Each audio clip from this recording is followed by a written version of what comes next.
పాత్రికేయ మిత్రులకు నేను విజ్ఞప్తి చేస్తున్నా, మీరు డిఫరెన్షియేట్ చేయండి, వాళ్ళని వేరుగా కూర్చోబెట్టండి.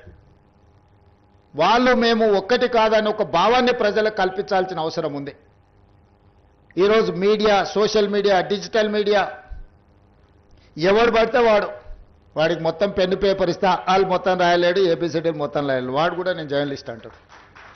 ఏం జర్నలిస్ట్ అంటే నేను సోషల్ మీడియా జర్నలిస్ట్ అంటాడు. వాని పేరు పక్కనే జర్నలిస్ట్ అని పెట్టుకుంటాడు. అది మొత్తం వాళ్ళ ఇంటి పేరే అయినట్టు, వాళ్ళ తాతలు ముత్తాతల నుంచి జర్నలిజంలో పుట్టి పెరిగినట్టు జర్నలిస్ట్ ఎల్లయ్య, జర్నలిస్ట్ పుల్లయ్య అని పెట్టుకుంటారు.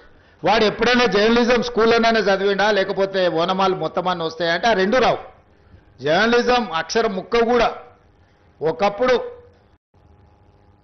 పాత్రికేయ మిత్రులకు నేను విజ్ఞప్తి చేస్తున్నా, మీరు డిఫరెన్షియేట్ చేయండి, వాళ్ళని వేరుగా కూర్చోబెట్టండి.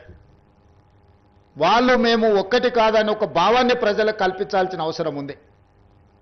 ఈరోజు media, social media, digital media ఎవడు పడితే వాడికి మొత్తం పెన్ను పేపర్ ఇస్తే వాళ్ళు మొత్తం రాయలేడు, ఏబిసిడీలు మొత్తం రాయలేడు. వాడు కూడా నేను జర్నలిస్ట్ అంటాడు.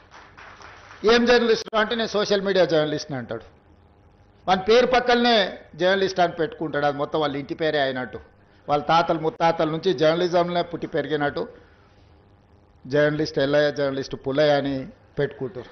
వాడు ఎప్పుడైనా జర్నలిజం స్కూల్లోనే చదివిండా, లేకపోతే ఓనమాలు మొత్తమాన్ని వస్తాయంటే ఆ రెండు రావు. జర్నలిజం అక్షరం ముక్క కూడా. ఒకప్పుడు